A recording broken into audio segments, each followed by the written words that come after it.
ನಮಸ್ಕಾರ ಎಲ್ಲರಿಗೂ ತಿಂಡಿ ತಾರೆಗೆ ಸುಸ್ವಾಗತ. ನಾವಿವತ್ತು ಇಂಟರ್ನೆಟ್ ನಲ್ಲಿ ತುಂಬಾ ವೈರಲ್ ಆಗಿರೋ ಮಾವಿನಕಾಯಿ ಚಟ್ನಿ ಹೇಗೆ ಮಾಡೋದು ಅಂತ ಕಲಿಯೋಣ ಬನ್ನಿ. ಮೊದಲಿಗೆ ಇವಾಗ ಗ್ಯಾಸ್ ಆನ್ ಮಾಡ್ಕೊಳ್ಳೋಣ. ಸೊ ಇದಕ್ಕೆ ಎಣ್ಣೆ ಹಾಕೊಳ್ಳೋಣ. ಸ್ವಲ್ಪ ಎಣ್ಣೆ ಮುಂದಿರಲಿ. ಸೊ ಈ ಎಣ್ಣೆಗೆನೆ ನಾನಿಲ್ಲಿ ಒಂದು ಮಾವಿನಕಾಯಿ ತಗೊಂಡಿದ್ದೀನಿ, ತೋತಾಪುರಿ ಮಾವಿನಕಾಯಿ. ಸೊ ಇದನ್ನ ಬೇಯಕ್ಕಿಡೋಣ. ಇಲ್ಲಿ ಫ್ರೈ ಆಗಬೇಕು. ಅದ್ರ ಜೊತೆಗೇನೆ ನಾನಿಲ್ಲಿ ಸ್ವಲ್ಪ ಟೊಮೆಟೊ ಇಡ್ತಾ ಇದ್ದೀನಿ. ಇದೇ ಟೊಮೆಟೊಗೆ ಕರ್ಬೇವಿನ ಸೊಪ್ಪು ಹಾಕೋಣ.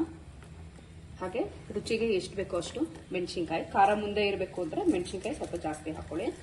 ಜೊತೆಗೆ ನಾನಿದು ಸ್ವಲ್ಪ ಕಲರ್ ಬರಲಿ ಅಂತ ಇದಕ್ಕೆ ಒಣಮೆಣಸಿನ್ಕಾಯಿ ಕೂಡ ಹಾಕೊಂಡಿದ್ದೀನಿ, ಮಣ್ಕಟ್ ಮೆಣಸಿನ್ಕಾಯಿ. ಹಾಗೆ ಇದಕ್ಕೆ ಒಂದು ಅರ್ಧ ಬೆಳ್ಳುಳ್ಳಿ ತಗೊಂಡಿದ್ದೀನಿ, ನಾನು ಅರ್ಧ ಉಂಡೆಯಷ್ಟು ಬೆಳ್ಳುಳ್ಳಿ ತಗೊಂಡಿದ್ದೀನಿ. ಸೊ ಇದನ್ನ ಇವಾಗ ನಾವು ಮೀಡಿಯಂ ಫ್ಲೇಮ್ನಲ್ಲಿ ಒಂದು 5 ರಿಂದ 10 ನಿಮಿಷ ಬೇಯಕ್ಕೆ ಬಿಡೋಣ ಇದನ್ನ. ಸೊ ಲಿಡ್ ಹಾಕಿಬಿಟ್ಟು ಬೇಯಿಸ್ಕೊಳ್ಳೋಣ ಇದನ್ನ. ಇದಿವಾಗ ಆಗಿದೆ. ಸೊ ಇದಿವಾಗ ನಾವು ಟೊಮೆಟೊ ಹಣ್ಣಿಂದು ಸ್ಕಿನ್ ಎಲ್ಲಾನು ಬೇರೆ ಮಾಡ್ಕೊಳ್ಳೋಣ, ಬಿಡಿಸ್ಕೊಳ್ಳೋಣ ಎಲ್ಲಾನು ಕ್ಲೀನಾಗಿ. ನೀವು ಬೇಕಾದ್ರೆ ಇದು ಆರ್ಕೊಂಡ ಮೇಲೂ ಮಾಡ್ಬೋದು.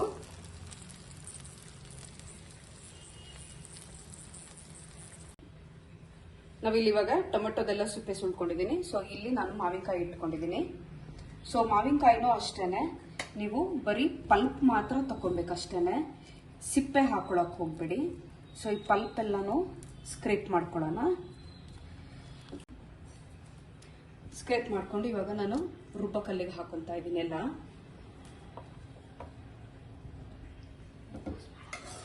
ಇದು ಅಷ್ಟೇ, ಇದನ್ನೆಲ್ಲನೂ ಹಾಕೊಂಡ್ಬಿಡೋಣ. ಈ ಮಾವಿನಕಾಯಿ ಮಾತ್ರ ಉಳಿಸ್ಕೊಂತೀನಿ ಇವಾಗ. ಸೊ ಎಣ್ಣೆ ಬೇಕು, ಯಾಕೆಂದ್ರೆ ನಾವು ನೀರು ಹಾಕದೆ ಇದನ್ನ ರುಬ್ತಾ ಇದೀವಿ. ಸೊ ಹಾಗಾಗಿ ಸ್ವಲ್ಪ ಎಣ್ಣೆ ಇದ್ರೆ ಚೆನ್ನಾಗಾಗುತ್ತೆ.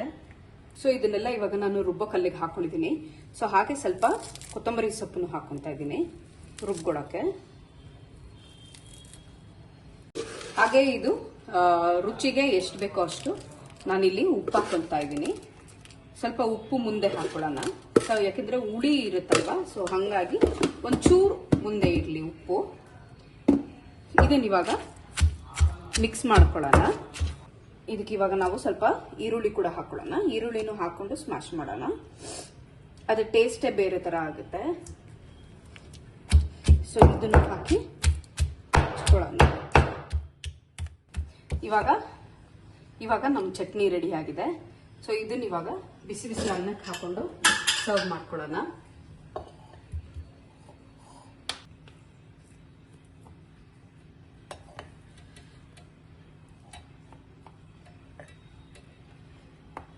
ಅನ್ನ ಹಾಕೊಂಡಿದ್ದೀನಿ. ಬಿಸಿ ಬಿಸಿ ಅನ್ನಕ್ಕೆ ತುಪ್ಪ ಹಾಕೊಂಡು ಚಟ್ನಿ ಹಾಕೊಂಡು ತಿಂದ್ರೆ ಸೂಪರ್ ಆಗಿರುತ್ತೆ. ತುಪ್ಪ ಹಾಕೊಂಡಿದ್ದೀನಿ. ಈಗ ಹಾಗೆ ಸ್ವಲ್ಪ ಚಟ್ನಿ ಹಾಕೊಂಡ್ಬಿಡೋಣ.